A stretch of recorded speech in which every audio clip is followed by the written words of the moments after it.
Question 1. The evaluation methodology shows that a franchisor operating in Alabama is preparing to offer franchise opportunities. They have a standard franchise disclosure document, FDD, that complies with federal requirements, but are unsure if any specific provisions within items 1 through 23 need additional attention or modification to fully satisfy Alabama's franchise law. What is the most prudent course of action to ensure compliance with Alabama's specific disclosure regulations? Option A. Conduct a detailed review of the FDD, specifically cross-referencing items 1 through 23 against the Alabama Franchise Act and any relevant administrative rules or interpretation to identify and incorporate any state-specific disclosure enhancements or requirements before providing it to prospective franchisees. Option B. Assume that federal FDD compliance is sufficient for Alabama, as most states adopt similar disclosure standards, and proceed with distributing the existing FDD. Option C. Focus primarily on the operational aspects and marketing materials, as the FDD is a legal formality and less critical than the day-to-day business success factors. Option D. Provide the FDD to prospective franchisees only after they have signed a preliminary agreement and paid an initial deposit, as this indicates their serious intent to proceed. The correct answer is A. Conduct a detailed review of the FDD, specifically cross-referencing items 1 through 23 against the Alabama Franchise Act and any relevant administrative rules or interpretations to identify and incorporate any state-specific disclosure enhancements or requirements before providing it to prospective franchisees. Explanation. The evaluation methodology shows that understanding the nuances of the franchise disclosure document, FDD, is paramount for both franchisors and prospective franchisees in Alabama. This scenario is professionally challenging because it requires a franchisor to navigate the specific disclosure requirements of Alabama law while ensuring the FDD accurately reflects the business opportunity and avoids misleading information, all within the strict timelines mandated by regulations. A failure to do so can lead to significant legal and financial repercussions. The best professional approach involves a thorough review of Item 1 through Item 23 of the FDD, specifically focusing on the Alabama franchise law. This includes verifying that all information presented is current, accurate, and complete, particularly concerning the franchisor's financial condition, litigation history, fees, obligations, and territorial rights. The franchisor must ensure that any representations made verbally or in writing align with the disclosures in the FDD, and that the document is provided to prospective franchisees within the legally prescribed timeframe before any agreement is signed or payment is made. This meticulous adherence to disclosure requirements is mandated by the Alabama Franchise Act and its associated regulations, which prioritize transparency and informed decision-making for potential franchisees. An incorrect approach would be to rely solely on a generic FDD template without a specific review for Alabama's unique requirements. This fails to address the possibility that Alabama may have specific disclosure mandates or interpretations that differ from federal requirements or other states, potentially leading to omissions or inaccuracies that violate the Alabama Franchise Act. Another professionally unacceptable approach is to provide the FDD to a prospective franchisee only after they have signed a binding agreement or made a significant financial commitment. This directly contravenes the spirit and letter of franchise disclosure laws, which are designed to give potential franchisees ample time to review the information and make an informed decision before incurring financial obligations. Such an action undermines the protective purpose of the FDD.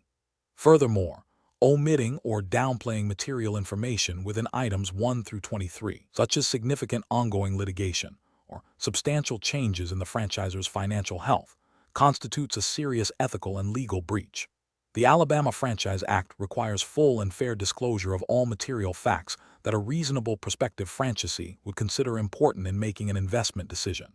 Concealing such information is inherently misleading and violates the duty of good faith and fair dealing expected in franchise relationships. Professionals should adopt a decision-making framework that prioritizes proactive compliance and thorough due diligence. This involves staying abreast of Alabama's specific franchise laws, conducting regular internal audits of FDD content for accuracy and completeness, and establishing clear internal procedures for FDD distribution and franchisee communication that align with regulatory timelines and requirements. When in doubt, Seeking legal counsel specializing in Alabama franchise law is a critical step to ensure full compliance and mitigate risk. Question 2. The evaluation methodology shows a franchisor preparing to offer franchise agreements within Alabama. Given the dual regulatory framework governing franchising in the United States, what is the most prudent approach to ensure full compliance with both federal and state laws? Option A. Utilize a generic franchise disclosure template that has been used successfully in other states without specific verification against Alabama's laws. Option B. Conduct a thorough review of the franchise disclosure document, FDD, to ensure it meets all requirements of the federal franchise rule and the specific provisions of the Alabama franchise law. Option C. Rely solely on compliance with the federal franchise rule, assuming it preempts all state-specific franchise regulations. Option D. Prioritize the speed of offering franchise agreements in Alabama over a detailed legal review of the FDD. The correct answer is B. Conduct a thorough review of the franchise disclosure document, FDD, to ensure it meets all requirements of the federal franchise rule and the specific provisions of the Alabama franchise law. Explanation. The evaluation methodology shows a scenario that is professionally challenging due to the inherent complexities of navigating both federal and state franchise regulations simultaneously. Franchisees, especially those operating across state lines or considering expansion, must be acutely aware of the dual regulatory landscape. Failure to do so can lead to significant legal repercussions, including fines, rescission of franchise agreements, and reputational damage. Careful judgment is required to ensure full compliance with all applicable laws. The best professional practice involves a comprehensive review of the franchise disclosure document, FDD, against the specific requirements of the Alabama franchise law, as well as the federal franchise rule. This approach ensures that all disclosures are not only compliant with federal mandates, but also meet the potentially more stringent or specific requirements of Alabama law. This dual compliance strategy mitigates risk by addressing all potential legal obligations upfront, thereby protecting both the franchisor and the franchisee. An approach that focuses solely on federal compliance without considering Alabama's specific franchise laws is professionally unacceptable. This failure to acknowledge and adhere to state-specific regulations, which may include registration requirements, specific disclosure provisions, or limitations on certain franchise terms not addressed by federal law, creates a significant compliance gap. This oversight can lead to violations of Alabama franchise law, exposing the franchisor to penalties and legal challenges within the state. Another professionally unacceptable approach is to rely on outdated or generic franchise disclosure templates without verifying their current compliance with both federal and Alabama regulations. Laws and regulations are subject to change, and using non-current or non-specific templates can result in omissions or inaccuracies in the FDD, leading to non-compliance. This demonstrates a lack of due diligence and a failure to stay abreast of legal requirements. Finally, an approach that prioritizes speed of market entry over thorough legal review is also professionally unacceptable. While efficiency is important, it cannot come at the expense of legal compliance. Rushing the disclosure process without adequate legal scrutiny increases the likelihood of errors and omissions, which can have severe legal and financial consequences. A professional reasoning process for similar situations should involve a systematic approach. First, identify all applicable federal and state laws. Second, conduct a thorough review of the FDD against each identified regulation. Third, seek legal counsel specializing in franchise law in the relevant jurisdiction S to confirm compliance. Fourth, implement a robust internal compliance program to ensure ongoing adherence to all legal requirements. Question 3. The evaluation methodology shows that a franchisor operating in Alabama has a franchise agreement that is due for renewal within the next 90 days. To ensure continued compliance with Alabama franchise law, which of the following actions best represents a proactive and legally sound approach to the filing and renewal process? Option A. Initiate the renewal process only after the current franchise registration has expired, and then submit a request for reinstatement along with the required renewal documents and fees. Option B. Assume that the existing franchise registration will automatically renew unless otherwise notified and wait until the expiration date to address any potential renewal requirements. Option C. Send a notification to the Alabama Secretary of State indicating the intent to renew the franchise registration and await further instructions regarding the required documentation and fees. Option D. Immediately begin compiling all necessary amendments to the franchise disclosure document. Verify the current renewal fee schedule with the Alabama Secretary of State, and submit the complete renewal package at least 30 days prior to the expiration date. The correct answer is D. Immediately begin compiling all necessary amendments to the franchise disclosure document. Verify the current renewal fee schedule with the Alabama Secretary of State, and submit the complete renewal package at least 30 days prior to the expiration date. Explanation: the evaluation methodology shows that navigating the Alabama franchise law's filing and renewal processes presents a significant implementation challenge due to the specific timing requirements and documentation mandates. Professionals must exercise careful judgment to ensure compliance and avoid penalties. The correct approach involves proactively identifying the franchise agreement's expiration date and initiating the renewal process well in advance of the statutory deadline, ensuring all required amendments and fees are submitted accurately and on time to the Alabama Secretary of State. This proactive stance aligns with the Alabama franchise law's intent to maintain an up-to-date registry of franchisors operating within the state, thereby protecting prospective franchisees. Adhering to these precise filing and renewal timelines is a fundamental regulatory obligation. An incorrect approach would be to assume that a simple notification of intent to renew, without submitting the complete amended franchise disclosure document and associated fees by the deadline, satisfies the renewal requirement. This fails to meet the explicit statutory mandate for a full submission of updated information and payment, leaving the franchise registration in a non-compliant status. Another incorrect approach is to wait until after the renewal deadline has passed to begin the renewal process, relying on a grace period that is not provided for in the Alabama franchise law. This directly contravenes the established timelines for renewal and would likely result in the lapse of the franchise registration, exposing the franchisor to potential legal and financial repercussions. Finally, an incorrect approach would be to submit an incomplete renewal application with missing documentation or incorrect fee amounts, and then attempt to rectify these errors after the filing deadline. While the Alabama Secretary of State may offer opportunities for correction, the initial submission must be compliant by the statutory deadline to avoid penalties and maintain active registration. Professionals should employ a decision-making framework that prioritizes understanding the specific deadlines and documentation requirements outlined in the Alabama franchise law. This involves creating internal checklists and calendar reminders for all filing and renewal obligations, conducting thorough reviews of all submitted documents for accuracy and completeness, and consulting with legal counsel when any ambiguity arises regarding compliance. Proactive planning and meticulous attention to detail are paramount to successful navigation of these regulatory processes. Question 4. Compliance review shows that a new business in Alabama is entering into an agreement where the franchisor will grant the franchisee the right to use its trademark and will provide a detailed operations manual, marketing strategies, and ongoing training and support for operating a retail store that sells branded goods. What is the most accurate classification of this franchise under Alabama franchise law? Option A. Manufacturing franchise. Option B. Product distribution franchise. Option C. Business format franchise. Option D. Hybrid product distribution and business format franchise. The correct answer is C. Business format franchise.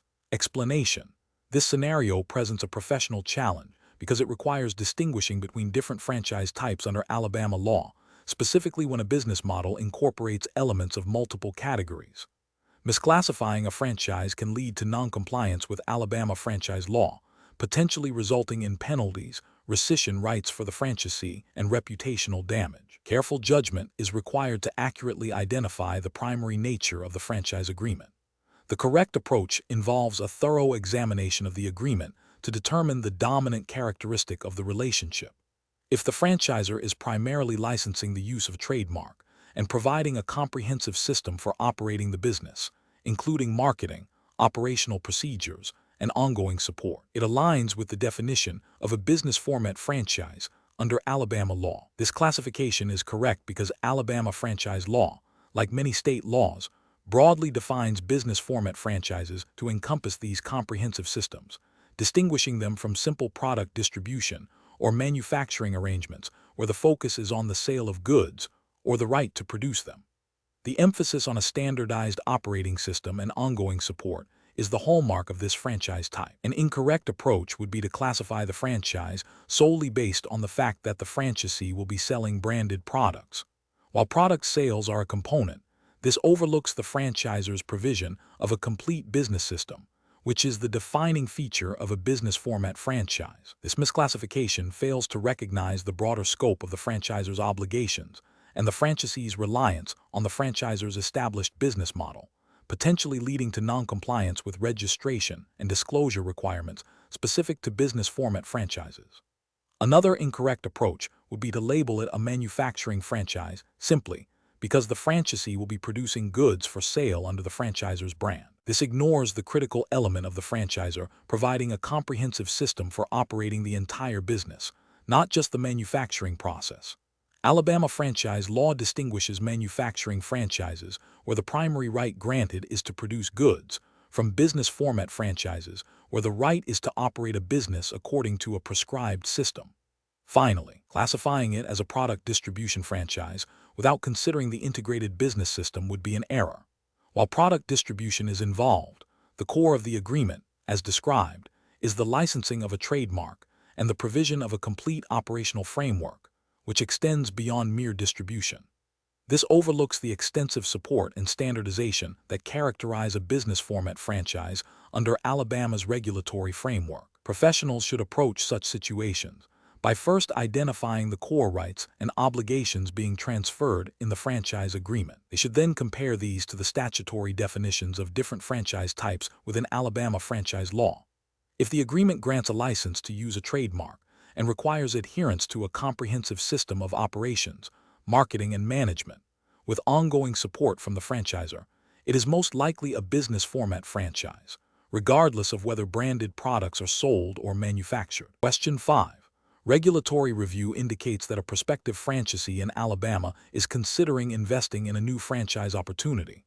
The franchisor has provided a franchise disclosure document, FDD. What is the most prudent course of action for the prospective franchisee to ensure compliance with Alabama franchise law and protect their investment? Option A. Rely on the franchisor's verbal assurances regarding future profitability and operational support, assuming the FDD is a standard formality. Option B. Sign the franchise agreement after a brief review of the FDD, trusting that all franchisors operate with integrity and that the document is typical. Option C. Focus solely on the initial investment cost and projected return on investment, giving minimal attention to the franchisor's financial statements and litigation history within the FDD. Option D. Conduct a thorough review of the FDD, cross-reference key information with independent sources, and consult with an experienced Alabama franchise attorney. Correct answer is D. Conduct a thorough review of the FDD, cross-reference key information with independent sources, and consult with an experienced Alabama franchise attorney. Explanation. Scenario analysis. This scenario presents a professional challenge because it requires a franchisee to critically evaluate a franchise agreement's disclosure document before signing, specifically concerning the franchisor's financial stability and operational support. Alabama franchise law, like other state regulations, mandates that franchisors provide comprehensive and accurate information to prospective franchisees. Failure to do so can lead to significant legal and financial repercussions for both parties. The challenge lies in identifying potential red flags within the disclosure document that might indicate future operational difficulties or misrepresentations, necessitating a thorough and informed decision-making process. Correct approach analysis. The best professional approach involves a meticulous review of the franchise disclosure document, FDD, paying particular attention to the sections detailing the franchisor's financial statements, litigation history, and the specific support services promised to franchisees. This includes cross-referencing information provided in the FDD with external sources, such as state business registration databases and industry reviews, and consulting with an experienced franchise attorney in Alabama. This approach is correct because it directly aligns with the spirit and letter of Alabama franchise law, which emphasizes the franchisee's right to receive full and fair disclosure. Alabama law requires franchisors to provide an FDD that is accurate and complete, enabling franchisees to make an informed investment decision. Seeking legal counsel ensures that the franchisee understands their rights and obligations under the agreement and can identify any potentially problematic clauses or omissions that might violate Alabama's disclosure requirements. Incorrect approaches analysis, relying solely on the franchisor's verbal assurances about future profitability and operational support, without independently verifying the information in the FDD, is a significant regulatory and ethical failure.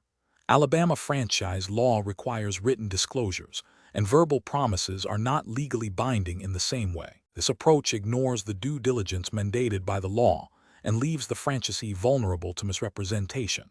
Signing the agreement after a cursory review of the FDD, assuming that all franchisors operate ethically and that the document is standard, is also professionally unacceptable. This demonstrates a lack of diligence and an abdication of the franchisee's responsibility to understand the terms of a significant business investment. It fails to identify potential risks or deviations from standard practices that could be detrimental, focusing exclusively on the initial investment cost and potential return on investment, while neglecting to thoroughly examine the franchisor's financial health, litigation history, and the specifics of the operational support offered in the FDD, is another critical error. While financial projections are important, they are meaningless if the franchisor is financially unstable or has a history of legal disputes that could impact the franchise system's viability.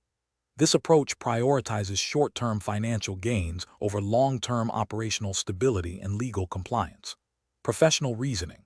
Professionals faced with this situation should adopt a systematic approach to reviewing franchise agreements. This involves 1. Understanding the purpose and legal requirements of the franchise disclosure document FDD under Alabama law. 2. Conducting thorough due diligence by meticulously examining all sections of the FDD, paying close attention to financial health, litigation history, and operational support commitments. 3. Independently verifying critical information presented in the FDD through external research and professional consultation. 4. Seeking expert legal advice from an attorney specializing in franchise law in Alabama to interpret the agreement and identify potential risks. 5. Prioritizing informed decision-making based on comprehensive information rather than assumptions or verbal assurances. Question 6. Performance analysis shows that a prospective franchisee is particularly interested in the potential profitability of a business opportunity in Alabama. During a sales presentation, the franchisor's representative is asked about the typical earnings a new franchisee can expect. What is the most appropriate and legally compliant way for the franchisor's representative to respond, adhering to Alabama franchise law? Option A. Share success stories and financial highlights from the top 10% of existing franchisees in Alabama, implying that similar results are achievable with dedication. Option B. Present a hypothetical financial projection based on the average performance of existing franchisees in Alabama, suggesting this is a realistic earnings potential for a new franchisee. Option C. Provide a range of historical financial data from existing franchisees in Alabama, indicating that this data represents the typical financial outcomes. Option D. State clearly that no financial performance representation is being made, and that any financial information discussed is for illustrative purposes only, emphasizing that individual results will vary and past performance is not indicative of future success. Correct answer is D. State clearly that no financial performance representation is being made, and that any financial information discussed is for illustrative purposes only, emphasizing that individual results will vary and past performance is not indicative of future success. Explanation. Scenario analysis. This scenario presents a common challenge in franchise sales, particularly concerning financial performance representations, FPR. The core difficulty lies in balancing the franchisor's desire to showcase potential success with the strict regulatory requirements designed to prevent misleading prospective franchisees. The Alabama franchise law, like many state regulations, imposes stringent rules on FPRs to ensure fairness and transparency. Misrepresenting financial performance can lead to significant legal repercussions, including rescission of the franchise agreement, damages, and regulatory penalties. Therefore, careful judgment is required to navigate the line between providing helpful information and making an impermissible representation. Correct approach analysis. The best professional practice involves providing a clear and unambiguous disclosure that no FPR is being made, and that any financial information shared is for illustrative purposes only and not a guarantee of future results. This approach directly addresses the Alabama franchise law's emphasis on preventing misleading statements by explicitly stating that no FPR is being made and that past performance is not indicative of future success. The franchisor avoids making any implied or explicit claims about a franchisee's potential earnings. This aligns with the ethical obligation to be truthful and transparent, and the legal requirement to avoid deceptive practices under Alabama law. Incorrect approaches analysis. Presenting a hypothetical financial projection based on the average performance of existing franchisees without a clear disclaimer that this is not an FPR and that individual results will vary is a regulatory failure. This can be construed as an FPR because it suggests a potential level of performance that a prospective franchisee might achieve, even if not explicitly stated as a guarantee. The Alabama franchise law requires that any FPR be substantiated and presented in a manner that does not mislead. Sharing anecdotal success stories of top-performing franchisees without contextualizing them within the broader performance data and explicitly stating that these are not representative of typical results is also problematic. This can create an unrealistic expectation for the prospective franchisee, leading them to believe that achieving such high performance is probable, which constitutes a misleading representation under the law. Providing a range of historical financial data from existing franchisees without a clear statement that this data does not constitute an FPR and that individual results can differ significantly is another failure. While presenting data is generally permissible, the absence of a strong disclaimer can lead a prospective franchisee to infer a guaranteed outcome or a high probability of achieving a certain financial level, thereby violating the spirit and letter of the Alabama franchise law. Professional reasoning. Professionals involved in franchise sales in Alabama must adopt a proactive and cautious approach to financial performance representations. The decision-making process should prioritize adherence to the Alabama franchise law's disclosure requirements. This involves 1. Understanding the specific prohibitions and requirements regarding FPRs in the Alabama franchise law. 2. Scrutinizing all communications and materials to identify any statements that could be interpreted as an FPR. 3. When discussing financial performance, always include explicit disclaimers that no FPR is being made and that individual results will vary. 4. Consulting with legal counsel to ensure all disclosures and representations comply with state and federal regulations. The guiding principle should be transparency and the avoidance of any statement that could mislead a prospective franchisee about their potential financial success. Question 7. The evaluation methodology shows a business owner in Alabama is considering a new venture where they will pay a substantial upfront fee to an established company for the exclusive right to sell that company's unique products within a designated territory and to use the company's well-known brand name and marketing materials. Established company will also provide detailed operational manuals and conduct regular on-site inspections to ensure adherence to their brand standards and sales processes. Considering the Alabama Franchise Act, which of the following best describes the likely classification of this business arrangement? Option A. This arrangement is likely a joint venture, not a franchise, due to the shared interest in selling the established company's products within a specific territory. Option B. This arrangement is likely a distributorship agreement, not a franchise, as the primary focus is on selling products rather than offering services under a trademark. Option C. This arrangement is likely a franchise because it involves a payment for the right to use a trademark, and the franchisor exercises significant control over the franchisee's method of operation. Option D. This arrangement is likely a licensing agreement, not a franchise, because the business owner is paying for the right to use specific marketing materials and operational guidance. The correct answer is C. This arrangement is likely a franchise because it involves a payment for the right to use a trademark, and the franchisor exercises significant control over the franchisee's method of operation. Explanation. The evaluation methodology shows a scenario where a business owner in Alabama is seeking to understand if their proposed business model constitutes a franchise under Alabama law. This is professionally challenging because the definition of a franchise is broad and can encompass arrangements that may not be immediately obvious to a business owner.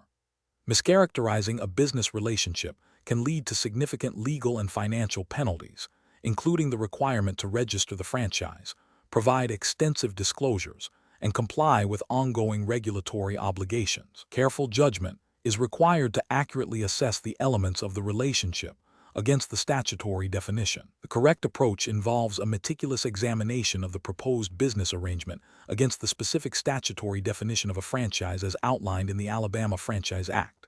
This approach correctly identifies that a franchise under Alabama law generally requires 1. A franchisee's payment of a franchise fee, 2. The franchisor's grant of the right to offer, sell, or distribute goods or services under the franchisor's trademark, trade name, or commercial symbol, and 3. The franchisor's significant control over the franchisee's method of operation. The question of whether a business relationship meets these criteria requires a detailed analysis of the specific terms and conditions of the agreement and the actual operational control exercised. This precise alignment with the statutory elements is the only way to definitively determine if a franchise relationship exists under Alabama law, thereby ensuring compliance and avoiding potential violations. An incorrect approach would be to assume that simply because a business owner is paying for the right to use a brand name, it automatically constitutes a franchise. This fails to consider the other critical elements of the Alabama definition, specifically the franchisor's control over the method of operation.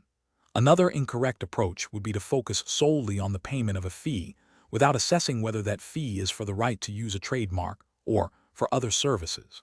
Furthermore, overlooking the requirement of significant control by the franchisor over the franchisee's operational methods would lead to a misclassification. These approaches are flawed because they do not comprehensively address all the statutory requirements for a franchise under Alabama law, potentially leading to noncompliance. Professionals should approach such situations by first identifying the relevant state law, in this case, the Alabama Franchise Act. They should then break down the proposed business relationship into its constituent parts and compare each part against the statutory definition. This involves scrutinizing the nature of any payments, the scope of rights granted concerning trademarks, and the degree of control exerted over the franchisee's business operations. If any of these elements are ambiguous, seeking clarification from legal counsel specializing in franchise law in Alabama is a crucial step in the professional decision-making process. Question 8. The performance metrics show a notable uptick in investor interest in franchise opportunities within Alabama. As the compliance officer for a franchisor preparing to offer franchises in the state, you need to ensure all disclosure requirements under the Alabama Franchise Investment Act are met. Which of the following approaches best ensures compliance with Alabama's specific disclosure mandates?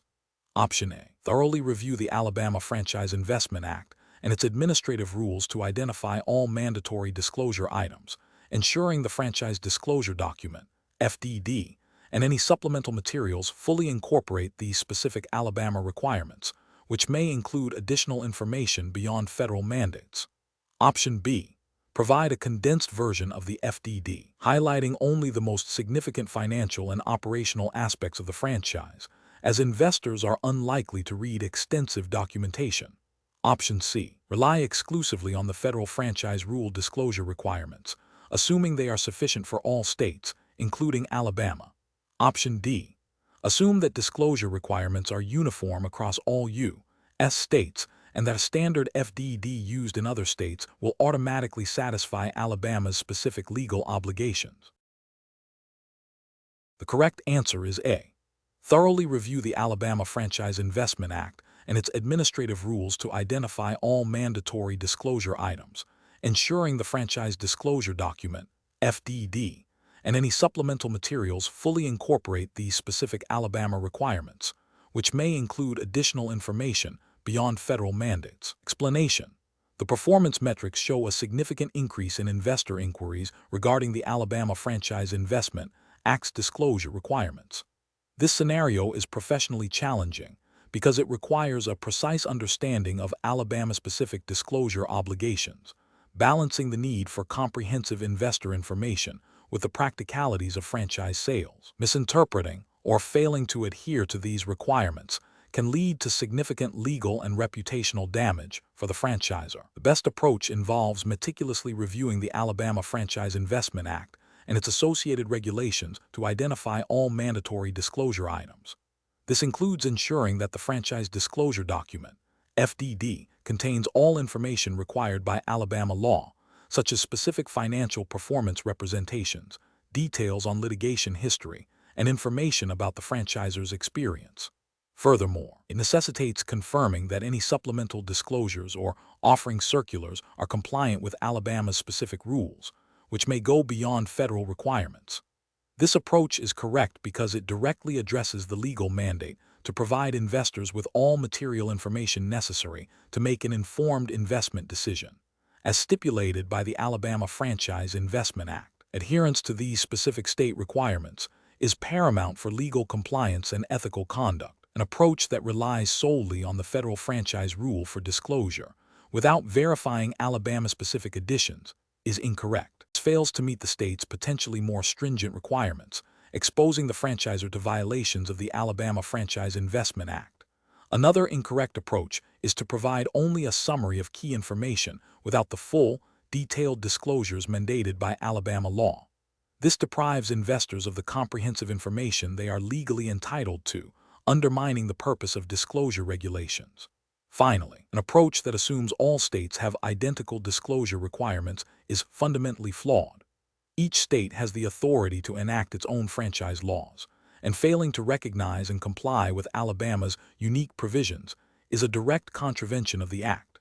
Professionals should adopt a systematic decision-making process that begins with identifying the specific jurisdiction's laws governing the offering. This involves consulting the relevant state statutes and regulations, such as the Alabama Franchise Investment Act. Next, compare these state-specific requirements against federal regulations and the franchisor's existing disclosure documents. Any discrepancies or additional requirements must be incorporated into the disclosure materials.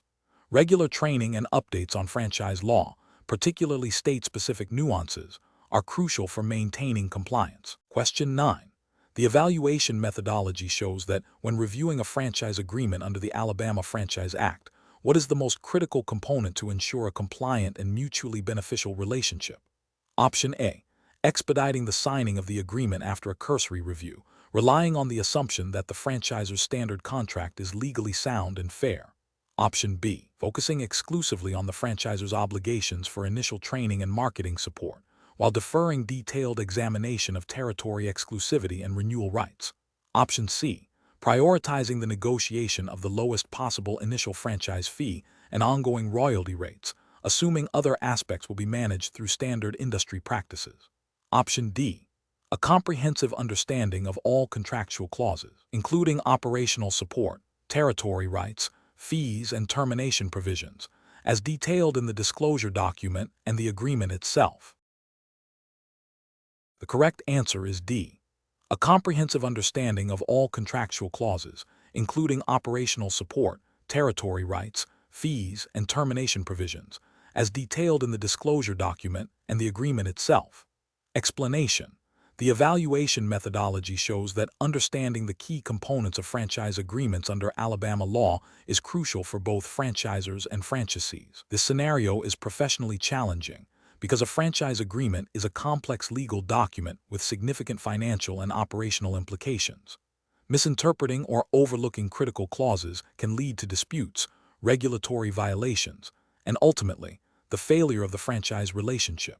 Careful judgment is required to ensure compliance with the Alabama Franchise Act and to protect the interests of all parties involved. The best professional approach involves a thorough review of the entire franchise agreement, paying particular attention to the disclosure document and the operational provisions.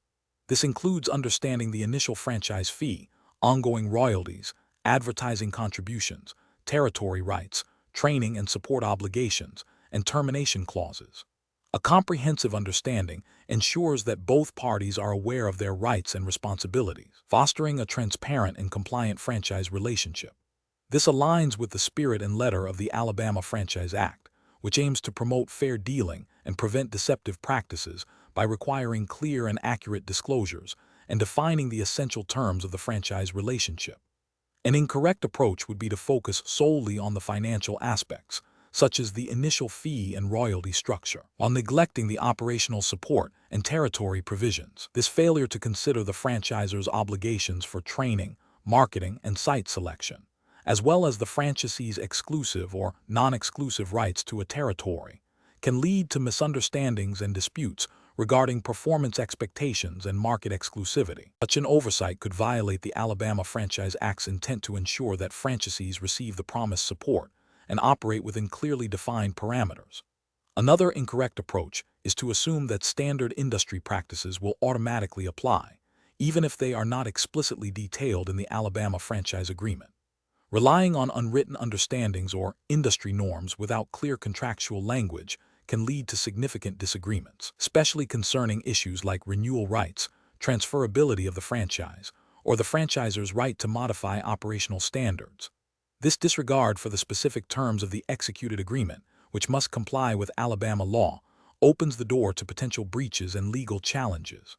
Finally, an approach that prioritizes speed over diligence, by quickly signing the agreement without seeking legal counsel or thoroughly reading all clauses, is professionally unacceptable. This haste ignores the legal complexities and potential pitfalls inherent in franchise agreements. It fails to identify any clauses that might be unfair, ambiguous, or non-compliant with Alabama Franchise Act requirements, leaving the party vulnerable to unfavorable terms and potential litigation. The professional decision-making process for similar situations should involve a systematic and cautious review of all contractual documents. This includes 1. Identifying the governing law Alabama Franchise Act, 2. Understanding the purpose and implications of each clause, 3. Seeking expert legal and financial advice, 4. Ensuring all terms are clearly defined and understood by all parties, 5. Verifying compliance with all applicable state and federal regulations. Question 10. Cost-benefit analysis shows that a franchisor in Alabama is experiencing a recurring dispute with a franchisee regarding territory exclusivity. The franchisor estimates that direct negotiation has a 40% chance of resolving the issue within 2 weeks at an average cost of $2,000. If negotiation fails, mediation is estimated to have a 70% chance of resolving the issue within 6 weeks at an average cost of $7,000. If mediation fails, binding arbitration is estimated to have a 90% chance of resolving the issue within 12 weeks at an average cost of $15,000.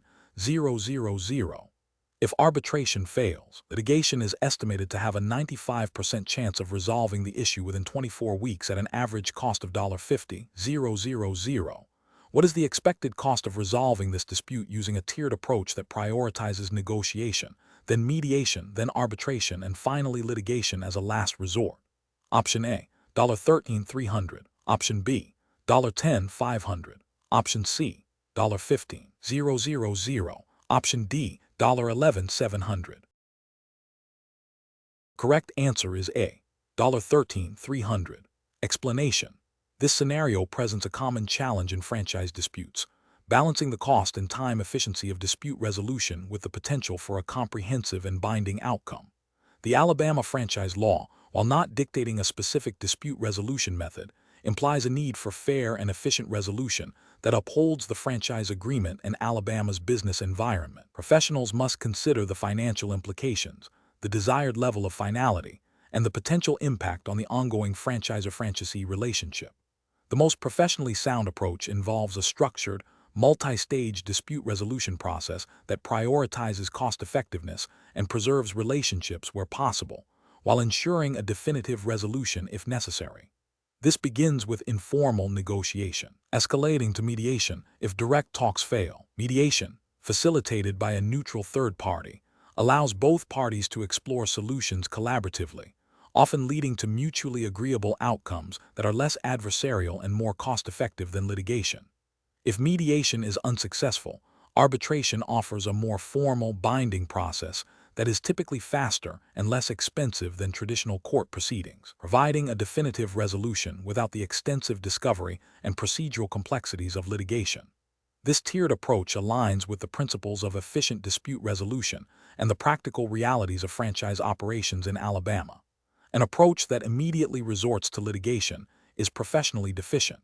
While litigation offers a definitive legal judgment, it is often the most expensive and time-consuming option. It can irrevocably damage the franchisor-franchisee relationship, which is detrimental to both parties' long-term interests. Furthermore, the adversarial nature of litigation can lead to outcomes that are less flexible and creative than those achievable through negotiation or mediation. An approach that solely relies on informal negotiation without a clear escalation path is also problematic. While initial negotiation is crucial, it may stall if parties reach an impasse.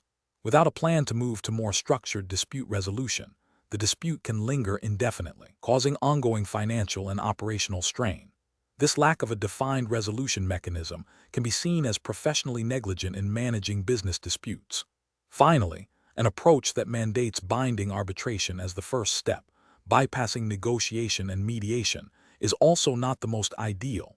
While arbitration provides a binding resolution, it forgoes the opportunity for a less formal, potentially relationship-preserving resolution through negotiation or mediation. It can be more costly and less flexible than these earlier stages, and may not be the most efficient use of resources if a mutually agreeable solution could have been reached more simply. Professionals should adopt a tiered dispute resolution strategy. This involves 1. Attempting direct negotiation to resolve the issue amicably. 2. If negotiation fails, engaging in mediation with a neutral third party to facilitate a settlement. 3. If mediation is unsuccessful, proceeding to binding arbitration for a definitive and typically more efficient resolution than litigation. Litigation should be considered a last resort. This framework prioritizes cost-effectiveness, relationship preservation, and timely resolution, aligning with sound business and professional practice in Alabama. Question 11. The efficiency study reveals a significant untapped market potential in an unincorporated area immediately adjacent to an existing, successful franchisee's protected territory in Alabama. The franchisor is considering awarding a new franchise for this adjacent area. What is the most professionally responsible course of action for the franchisor? Option A. Inform the existing franchisee of the franchisor's intent to award a new franchise in the adjacent area and proceed regardless of the franchisee's objections, based on the franchisor's ultimate control over territory allocation. Option B. Initiate a discussion with the existing franchisee to explore their interest and willingness to expand their current territory into the adjacent area, while also reviewing the franchise agreement for specific clauses regarding territory definitions and expansion rights. Option C. Award the new franchise for the adjacent area to a different, unrelated party, and only inform the existing franchisee after the new franchise agreement has been finalized and signed. Option D. Proceed with awarding a new franchise for the adjacent area to a new franchisee, citing general market growth clauses in the franchise agreement that permit expansion without specific franchisee consultation. The correct answer is B. Initiate a discussion with the existing franchisee to explore their interest and willingness to expand their current territory into the adjacent area, while also reviewing the franchise agreement for specific clauses regarding territory definitions and expansion rights. Explanation: this scenario is professionally challenging because it requires balancing a franchisor's desire to expand its market reach with the franchisee's established investment and operational success within a defined territory. The Alabama franchise law, like many franchise regulations, aims to protect franchisees from arbitrary territorial encroachment by franchisors. Careful judgment is required to ensure compliance with the specific terms of the franchise agreement and the spirit of Alabama's franchise laws, which often emphasize good faith and fair dealing. The best professional approach involves a thorough review of the existing franchise agreement's territory clauses and a direct, transparent discussion with the franchisee about the proposed expansion. This approach prioritizes adherence to contractual obligations and fosters a collaborative relationship, which is crucial for long-term franchise success. Alabama law generally supports the sanctity of contract and expects franchisors to act in good faith when modifying or interpreting territory rights. By engaging the franchisee directly and seeking mutual agreement, the franchisor demonstrates respect for the franchisee's investment and operational territory, aligning with the principles of fair dealing often implied in franchise relationships under Alabama law. An approach that involves unilaterally expanding into the adjacent territory without prior consultation or agreement from the existing franchisee is professionally unacceptable. This action directly violates the spirit, and likely the letter, of most franchise agreements that define exclusive or protected territories. Such a move would breach the implied covenant of good faith and fair dealing, a principle recognized in Alabama contract law, and could expose the franchisor to legal action for damages and injunctive relief. Another professionally unacceptable approach is to rely solely on a broad interpretation of general market expansion, clauses in the franchise agreement to justify the encroachment. While agreements may contain clauses allowing for expansion, these are typically interpreted in conjunction with specific territory definitions and the expectation of reasonable notice and negotiation with existing franchisees. Ignoring the specific territorial rights already granted to the franchisee and proceeding without addressing those rights directly is a failure to uphold contractual commitments and demonstrates a lack of good faith. Finally, attempting to circumvent the issue by offering the new territory to a different franchisee without first discussing it with the existing franchisee whose territory is adjacent and potentially impacted is also professionally unsound. This tactic creates distrust and can lead to disputes over market share and customer confusion. It fails to acknowledge the existing franchisee's established presence and potential claim or interest in the adjacent market, thereby undermining the cooperative nature of the franchise system. Professionals should employ a decision-making framework that begins with a meticulous examination of the franchise agreement's specific provisions regarding territories. This should be followed by open and honest communication with the affected franchisee, exploring potential solutions that respect existing rights while achieving the franchisor's expansion goals. If direct negotiation fails, seeking legal counsel specializing in Alabama franchise law is essential to navigate the complexities and ensure compliance before any action is taken. Question 12. System analysis indicates that a new franchisee operating under Alabama franchise law is considering how to best protect their brand's trademarks and service marks. Given the importance of these marks to the franchise's identity and market presence, what is the most prudent course of action to ensure compliance and robust protection within Alabama? Option A. Rely on the advice of a general business attorney who has handled business formations in Alabama but lacks specific franchise or IP expertise. Option B. Postpone formal trademark registration and protection efforts until a potential infringement issue arises. Option C. Assume that trademark registered in another state provides adequate protection throughout Alabama. Option D. Engage an Alabama licensed attorney specializing in franchise and intellectual property law to guide trademark registration and protection strategies. The correct answer is D. Engage an Alabama licensed attorney specializing in franchise and intellectual property law to guide trademark registration and protection strategies. Explanation. Scenario analysis. This scenario is professionally challenging because it requires a franchisee to navigate the complexities of trademark registration and protection within Alabama's specific legal framework, balancing business growth with legal compliance. Misunderstanding or misapplying Alabama franchise law regarding the use and protection of trademarks can lead to significant legal disputes, financial penalties, and damage to the brand's reputation. Careful judgment is required to ensure that the franchisee's actions are not only commercially sound, but also fully compliant with state regulations. Correct approach analysis. The best professional practice involves proactively seeking legal counsel from an attorney licensed in Alabama who specializes in franchise and intellectual property law. This approach is correct because it ensures that all trademark and service mark registration and protection strategies are developed and implemented in strict accordance with Alabama franchise law and relevant federal trademark statutes. An experienced Alabama attorney can provide tailored advice on conducting thorough trademark searches, properly filing applications with the U.S. Patent and Trademark Office, USPTO, and any applicable state-level registrations, and establishing robust internal policies for mark usage and enforcement. This proactive legal guidance minimizes the risk of infringement, strengthens the brand's legal standing, and ensures compliance with disclosure requirements under Alabama franchise law. Incorrect approaches analysis. One incorrect approach is to rely solely on a general business attorney not specialized in Alabama franchise or intellectual property law. While a general attorney may offer some advice, they may lack the specific knowledge of Alabama's unique regulatory nuances and the intricacies of trademark law as it applies to franchising. This can lead to incomplete or incorrect advice, potentially exposing the franchisee to legal risks.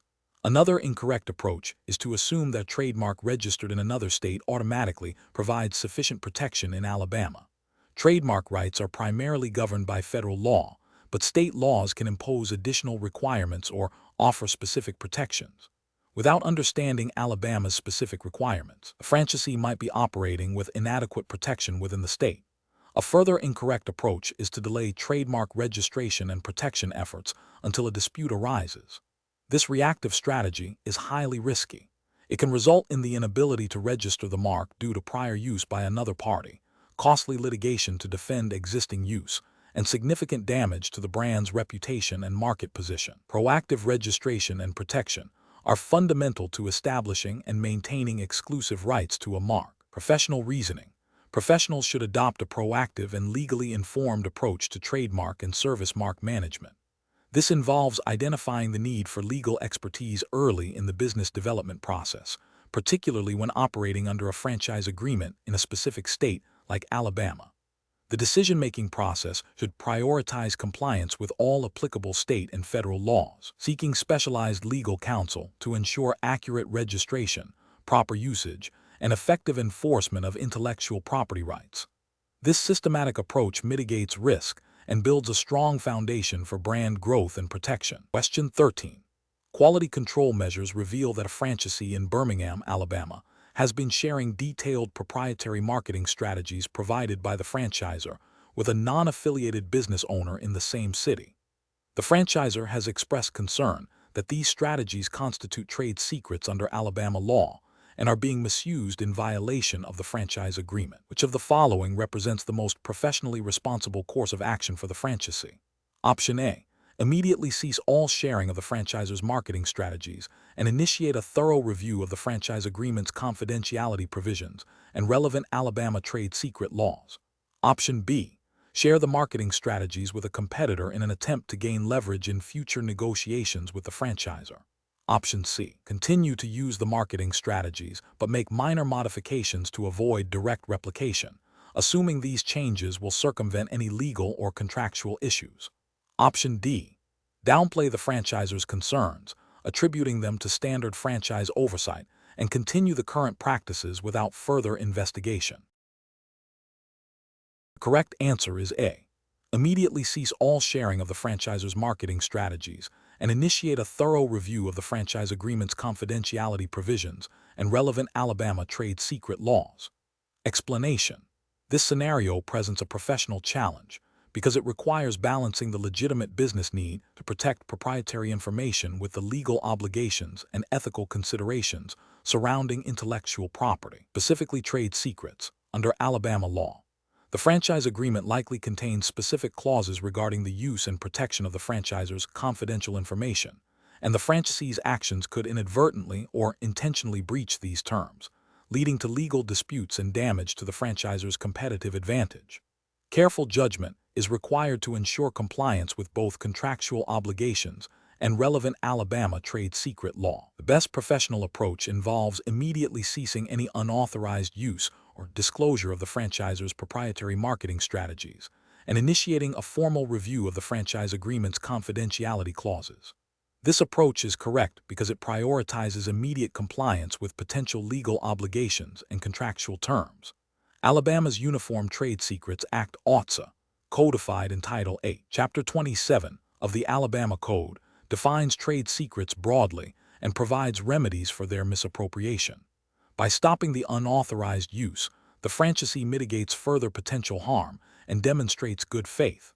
Subsequently reviewing the agreement ensures a thorough understanding of the specific obligations and potential liabilities. This proactive stance is crucial for maintaining a positive franchisor-franchisee relationship and avoiding costly litigation. An incorrect approach would be to continue using the marketing strategies while attempting to subtly modify them, believing that minor changes would circumvent the agreement or trade secret protections.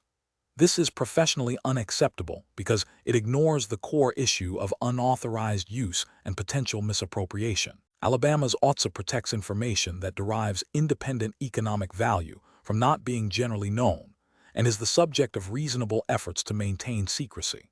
Even modified strategies derived directly from the franchisor's confidential information could still be considered misappropriation if the underlying confidential information was improperly obtained or used. Another incorrect approach would be to dismiss the franchisor's concerns as overly cautious or a standard part of the franchise relationship, without conducting a thorough internal investigation or seeking legal counsel. This is professionally unsound as it demonstrates a lack of diligence and respect for the franchisor's intellectual property rights and the terms of the franchise agreement.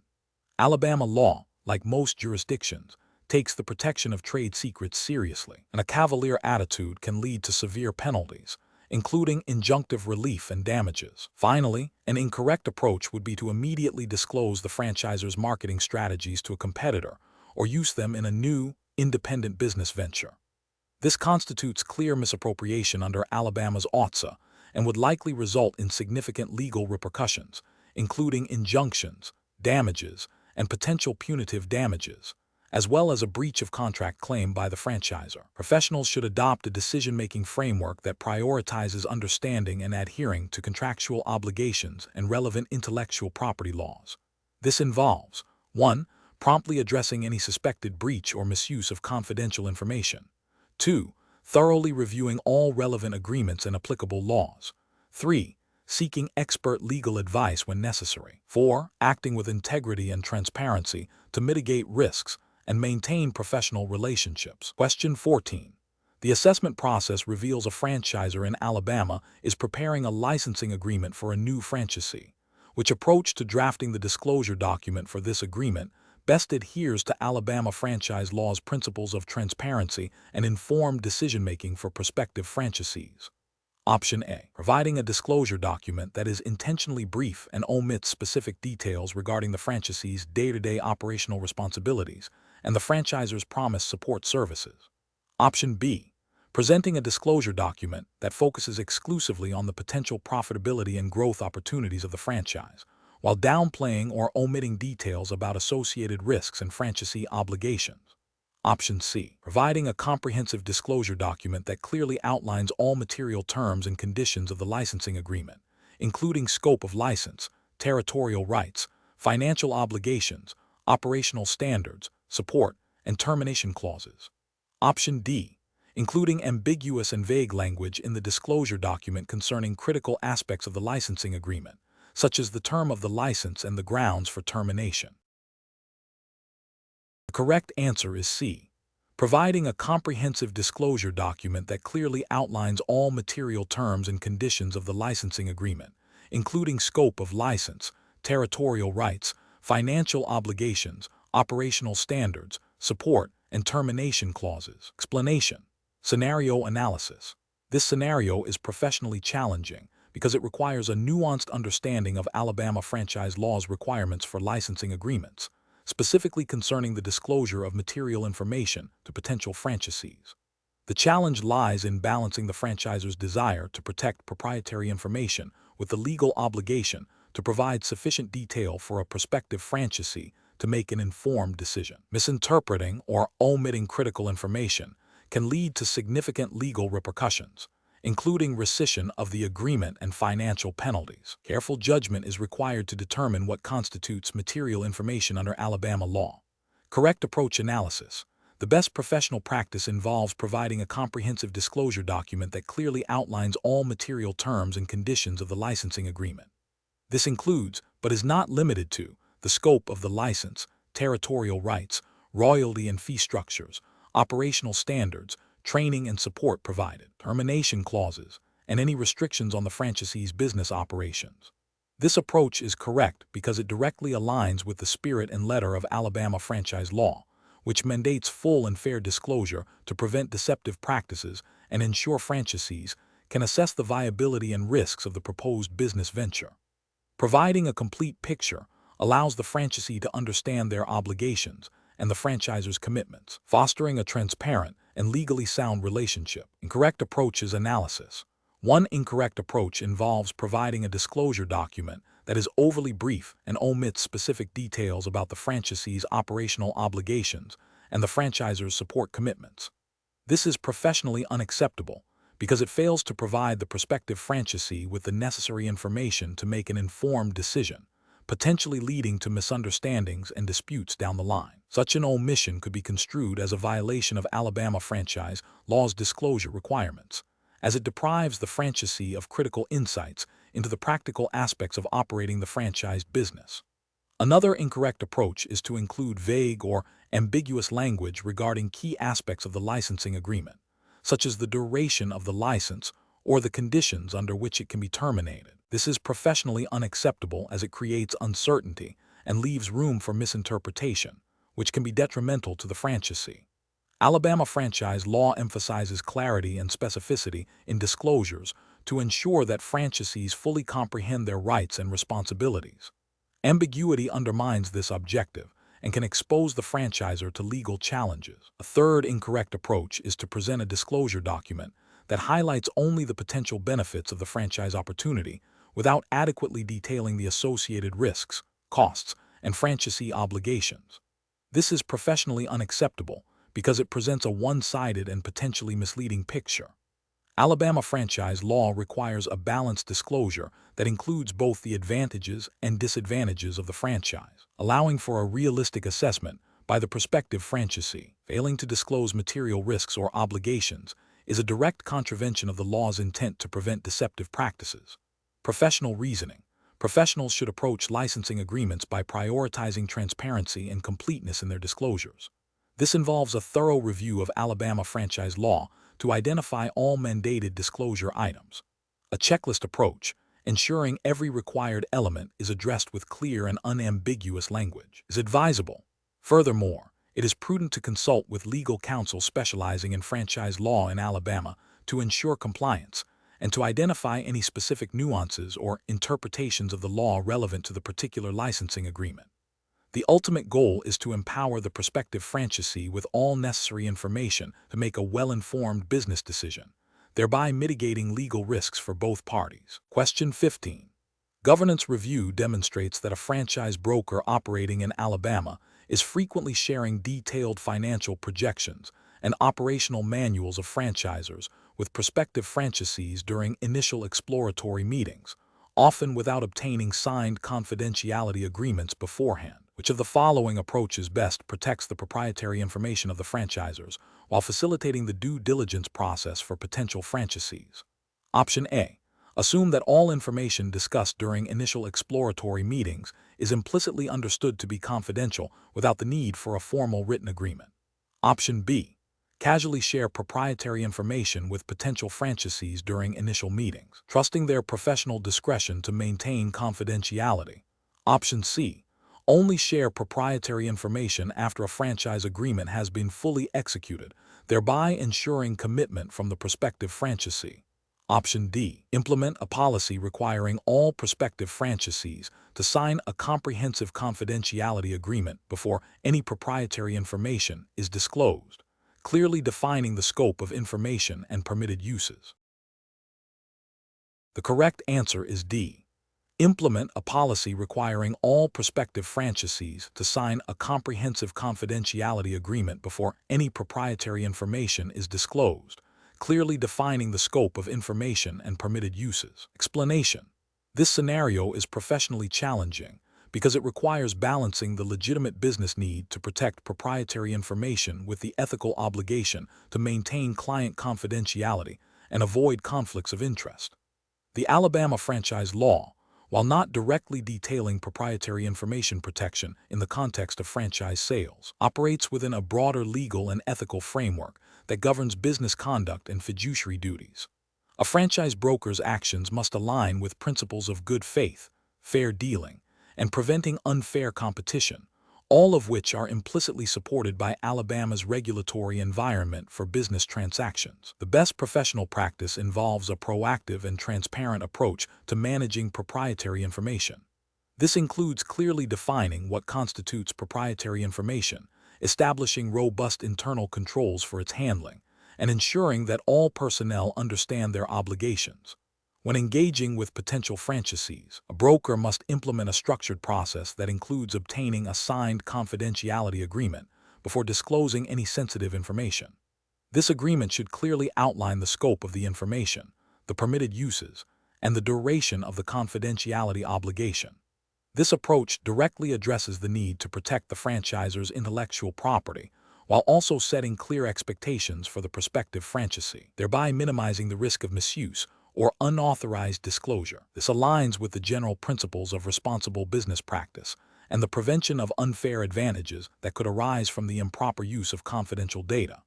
An approach that involves casually sharing proprietary information with potential franchisees without a formal agreement is professionally unacceptable.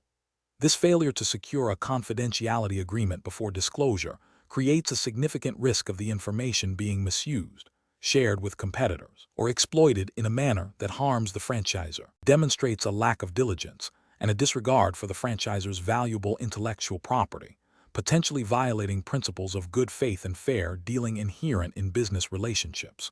Another professionally unacceptable approach is to assume that all information shared during initial discussions is implicitly confidential without any explicit agreement. While ethical considerations might suggest a degree of implied confidentiality, relying solely on this is insufficient in a business context where specific protections are necessary. This lack of a formal agreement leaves both the franchisor and the broker vulnerable to disputes and legal challenges if the information is subsequently compromised. It fails to establish clear boundaries and obligations, which is a fundamental aspect of protecting sensitive business data. Finally, an approach that involves sharing proprietary information only after a franchise agreement has been signed, but not during the pre-agreement negotiation phase, is also flawed. While protecting information post-agreement is crucial, the period leading up to the agreement is often when a prospective franchisee needs to evaluate the business opportunity thoroughly. Denying access to necessary proprietary information during this evaluation phase can hinder the decision-making process and may even be seen as a lack of transparency. The critical juncture for protecting proprietary information is asterisk before asterisk its disclosure, not solely after a commitment has been made.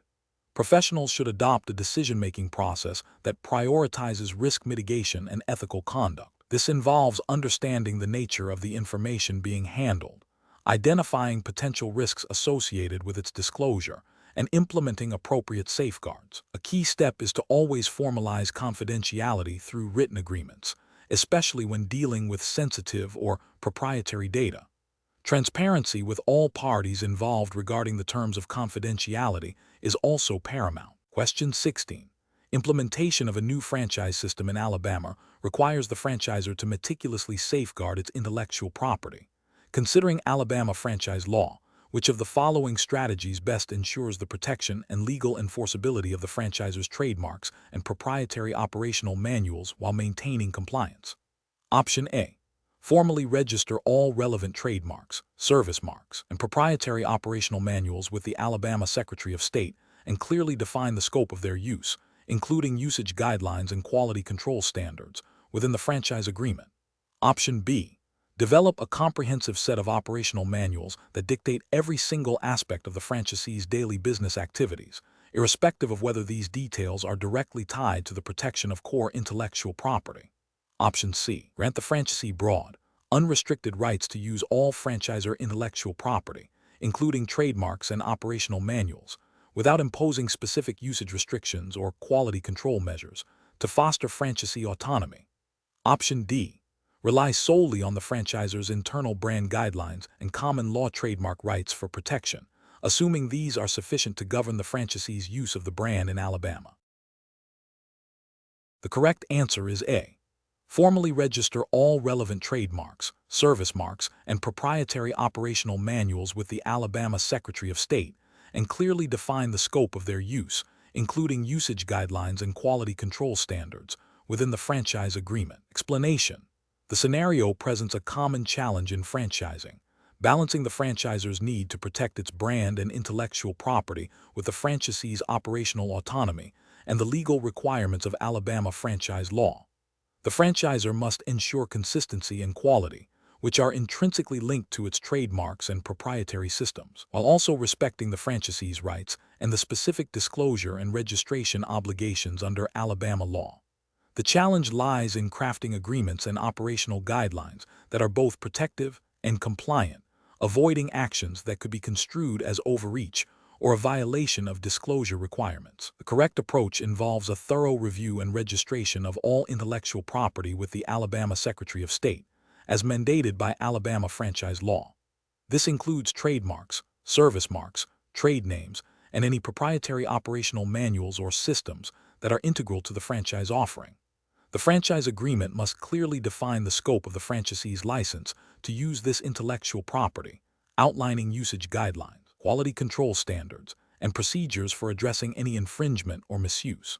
This proactive registration and clear contractual definition ensures that the franchisor's intellectual property rights are legally established and enforceable within Alabama, while also providing the franchisee with a clear understanding of their obligations and the scope of their permitted use.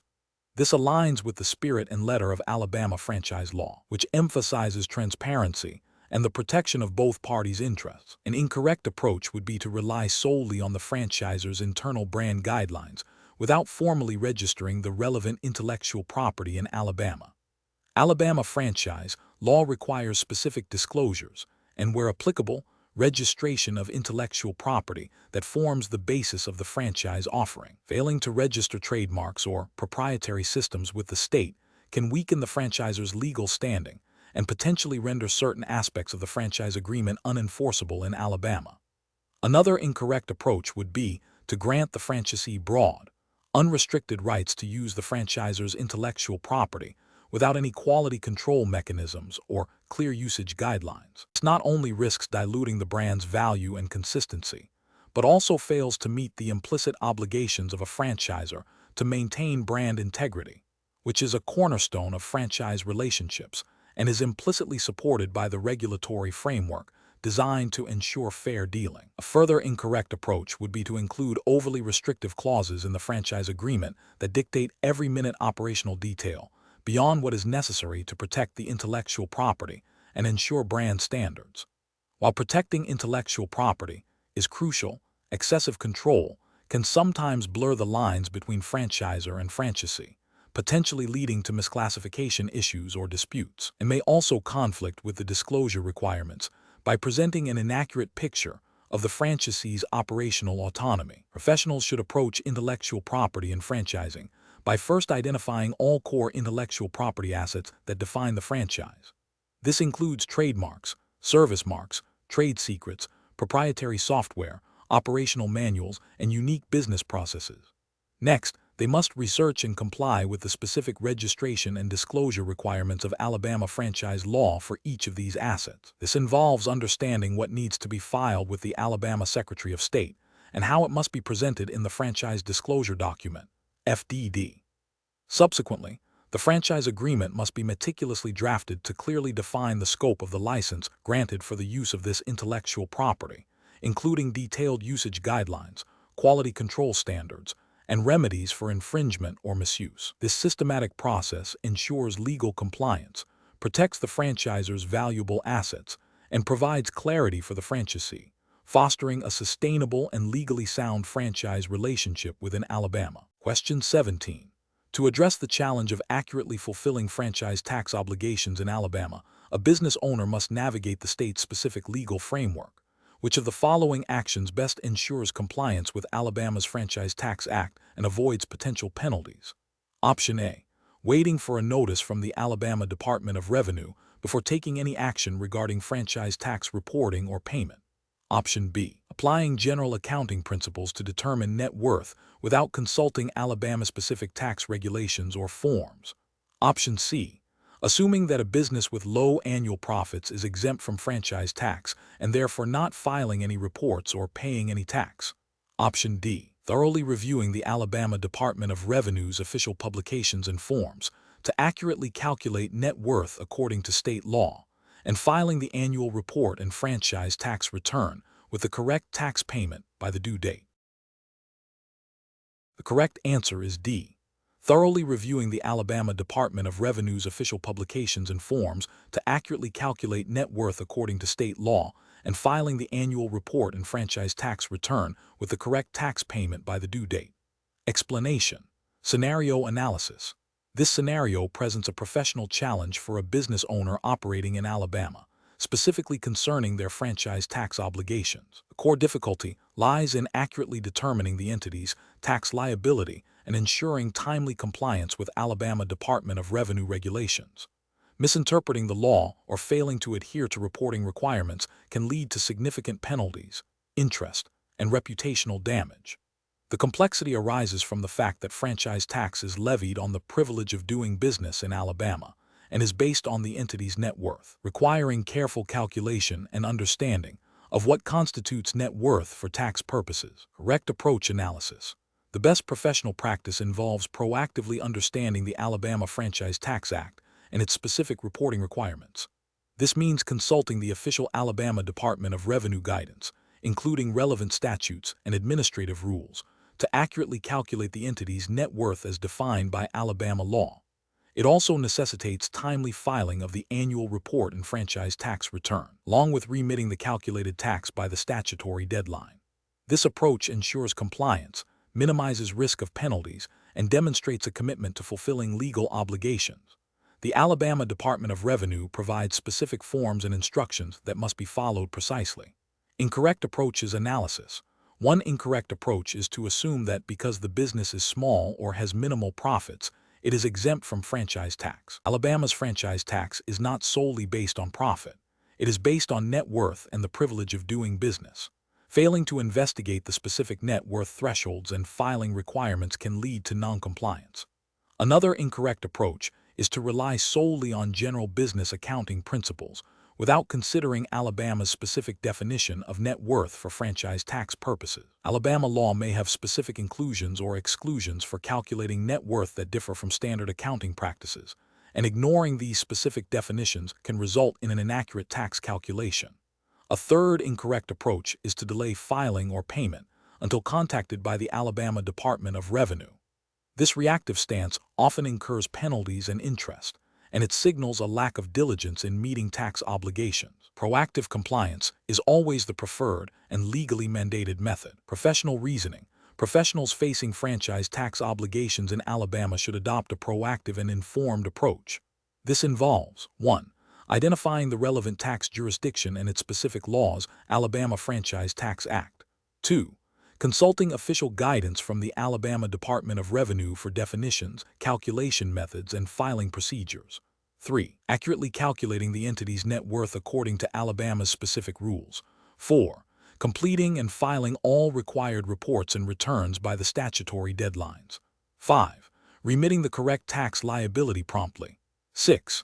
Seeking professional tax advice if there is any uncertainty regarding compliance. Question 18. The review process indicates that a franchisee in Alabama is seeking to sell their established franchise business to a third party and is questioning the extent of their rights and the franchisor's involvement in this process. Considering the Alabama franchise law, which of the following represents the most appropriate and legally compliant method for the franchisee to proceed with the transfer of their franchise rights? Option A. Proceed with the sale to the new party without informing the franchisor, assuming the franchisor's consent is implied once the sale is finalized. Option B. Assume an absolute right to transfer the franchise to any buyer, as the franchisee has made significant capital investments in the business. Option C. Formally notify the franchisor of the intent to transfer, provide comprehensive information about the prospective buyer, and await the franchisor's consent, understanding that consent cannot be unreasonably withheld.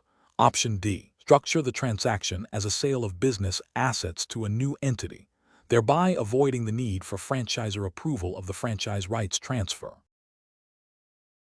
The correct answer is C. Formally notify the franchisor of the intent to transfer, provide comprehensive information about the prospective buyer, and await the franchisor's consent, understanding that consent cannot be unreasonably withheld. Explanation. The review process indicates a common challenge in franchise relationships: the desire to transfer franchise rights without fully understanding or adhering to the established legal framework. This scenario is professionally challenging because it requires balancing the franchisor's legitimate interest in controlling the brand and ensuring franchisee success with the franchisee's potential desire to exit the business and recoup their investment. Careful judgment is required to navigate the specific provisions of the Alabama franchise law and the franchise agreement itself, ensuring any transfer is conducted legally and ethically. The best approach involves a thorough review of the franchise agreement and strict adherence to the Alabama franchise law's provisions regarding transfer. This means formally notifying the franchisor of the intent to transfer, providing all requested information about the prospective buyer, and awaiting the franchisor's consent, which cannot be unreasonably withheld. The Alabama franchise law particularly as it relates to disclosure and approval processes, mandates this structured approach to protect both parties and the integrity of the franchise system. This method ensures compliance with legal requirements, maintains the franchisor's brand standards, and provides a reasonable opportunity for the franchisor to vet the new franchisee, thereby safeguarding the ongoing success of the franchise. An incorrect approach would be to proceed with a sale to a new party without informing the franchisor or seeking their consent. This directly violates the typical terms of franchise agreement and the spirit of the Alabama franchise law, which emphasizes franchisor oversight. Such an action could lead to a breach of contract claim, termination of the franchise agreement, and potential legal action by the franchisor. Another incorrect approach is to assume that because the franchisee has invested capital, they have an unfettered right to transfer their franchise to anyone they choose, regardless of the franchisor's approval. While franchisees have rights, these are defined within the contractual and legal framework. The Alabama franchise law does not grant an absolute right to transfer without the franchisor's involvement and consent, especially when the franchisor has a vested interest in the identity and capabilities of the individual operating under their brand. Finally, attempting to circumvent the franchisor's approval process by structuring the transfer as a sale of assets rather than a direct transfer of the franchise agreement, without the franchisor's explicit agreement to such a structure, is also an unacceptable approach.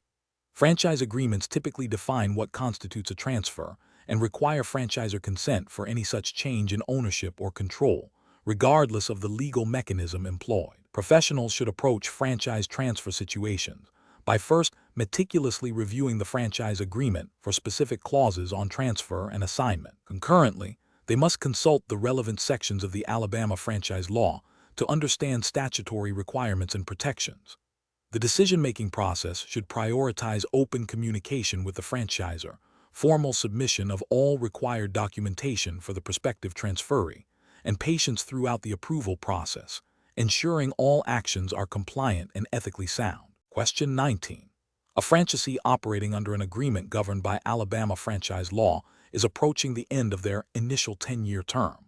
The franchise agreement states that the franchisee must provide written notice of their intent to renew at least 180 days prior to the expiration date. The franchisee has had several informal discussions with the franchisor's regional manager over the past year, expressing their desire to continue the franchise relationship and discussing potential new equipment purchases. However, no formal written notice of renewal has been submitted. What is the most prudent course of action for the franchisee to ensure their franchise rights are protected? Option A. Immediately submit a formal written notice of intent to renew the franchise agreement, clearly stating the desire to renew and referencing the relevant provisions of the agreement and Alabama franchise law. Option B. Continue with informal discussions, assuming the franchisor's regional manager's positive feedback indicates an automatic renewal or a willingness to overlook the formal notice requirement. Option C. Wait until the franchisor initiates contact regarding renewal, believing that the franchisor has a responsibility to prompt the franchisee about the upcoming expiration. Option D. Focus on finalizing plans for new equipment purchases, assuming that demonstrating commitment to investment will implicitly satisfy the renewal requirements. The correct answer is A. Immediately submit a formal written notice of intent to renew the franchise agreement, clearly stating the desire to renew and referencing the relevant provisions of the agreement and Alabama franchise law. Explanation. This scenario presents a professional challenge because it requires a franchisee to navigate the specific renewal provisions of Alabama franchise law, which can be complex and have strict timelines. Failure to adhere to these provisions can result in the loss of valuable franchise rights and significant business disruption. Careful judgment is required to ensure compliance and protect the franchisee's investment. The best professional approach involves proactively understanding and adhering to the Alabama Franchise Act's requirements for franchise agreement renewals. This means meticulously reviewing the existing franchise agreement for any clauses related to renewal notice periods, required documentation, and any conditions precedent to renewal. It also necessitates consulting the Alabama Franchise Act itself to ensure all statutory requirements are met, such as providing the franchisor with the statutorily mandated notice within the specified timeframe. This proactive and compliant approach safeguards the franchisee's right to renew, prevents potential disputes, and ensures continued operation of the business under the franchise terms. An incorrect approach involves assuming that a verbal agreement or a general understanding of renewal is sufficient. Alabama franchise law, like most regulatory frameworks governing business relationships, relies on written agreements and specific procedural adherence. Relying on informal discussions without formalizing them in writing and without confirming compliance with statutory notice periods is a direct violation of the spirit and letter of franchise law, which prioritizes clear, documented agreements and timely communication. This can lead to the franchisor legitimately denying renewal based on procedural noncompliance. Another incorrect approach is to wait until the last possible moment to initiate renewal discussions, or to assume the franchisor will automatically offer renewal terms. Franchise agreements are contracts with defined terms, and renewal is typically not an automatic process. Alabama franchise law emphasizes the importance of timely action and adherence to contractual and statutory timelines. Delaying action can result in missing critical deadlines for notice, thereby forfeiting the right to renew or negotiate new terms, potentially leading to the termination of the business relationship. A further incorrect approach is to focus solely on the financial aspects of renewal without considering the procedural and legal requirements. While financial terms are crucial, they are secondary to the fundamental legal obligations regarding the renewal process. Alabama franchise law mandates specific procedural steps for renewal, and neglecting these can render any financial negotiations moot. A professional decision-making process should prioritize understanding and fulfilling all legal and contractual prerequisites before engaging in substantive negotiations. Professionals should always begin by identifying all applicable legal and contractual obligations, then assess the available options for compliance. And finally, select the course of action that best upholds these obligations while serving their business interests. Question 20. Upon reviewing the Alabama franchise agreement for a Sweet Treats ice cream parlor franchise, the franchisee must project royalty payments for the upcoming fiscal year. The agreement stipulates a tiered royalty structure based on gross sales. 5% on the first $100, $000 in gross sales, 7% on gross sales between $100, $001 and $250, $000, and 9% on gross sales exceeding $250, $000. The franchisee projects total gross sales of $350, $000 for the next fiscal year. Calculate the total projected royalty payment. Option A. The total projected royalty payment is $25,000. Option B. The total projected royalty payment is $31,500. Option C. The total projected royalty payment is $17,500. Option D. The total projected royalty payment is $21,500. The correct answer is D. The total projected royalty payment is $21,500. Explanation. This scenario presents a professional challenge because it requires a franchisee to accurately calculate and project future royalty payments based on a tiered royalty structure, while also considering potential fluctuations in sales volume. Miscalculation can lead to underpayment or overpayment of royalties, both of which have significant legal and financial implications under Alabama franchise law. Accurate financial forecasting is crucial for maintaining a compliant and profitable franchise relationship. The best approach involves a precise calculation of expected royalty payments for the upcoming fiscal year, taking into account the defined sales tiers and the projected sales volume. This method directly adheres to the contractual obligations outlined in the franchise agreement and Alabama franchise law, which mandates adherence to agreed-upon payment structures. By projecting sales and applying the correct royalty percentages for each tier, the franchisee ensures compliance with the terms of the agreement and avoids potential disputes or penalties. An incorrect approach would be to simply apply the highest royalty rate to the entire projected sales volume, regardless of the tiered structure. This fails to acknowledge the contractual agreement's specific provisions for lower rates at lower sales volumes, leading to an overestimation of royalty payments and potentially unnecessary financial strain on the franchisee. It also demonstrates a lack of diligence in understanding and applying the franchise agreement's terms. Another incorrect approach is to average the royalty rates across all tiers and apply that average to the projected sales. This method ignores the specific thresholds and the progressive nature of the royalty structure, leading to an inaccurate calculation. It does not reflect the actual payment obligations as defined by the agreement and could result in either underpayment or overpayment, depending on where the projected sales fall within the tiers. A further incorrect approach would be to only calculate royalties based on the previous year's sales without considering the projected increase. This fails to account for the anticipated growth and the potential movement into higher royalty tiers, leading to an underestimation of future royalty obligations and potential noncompliance as sales increase. Professionals should employ a decision-making framework that prioritizes a thorough understanding of the franchise agreement's financial terms, accurate sales forecasting, and precise mathematical application of the agreed-upon royalty structure. This involves breaking down the projected sales into the relevant tiers and calculating the royalty for each segment before summing them for the total projected royalty payment.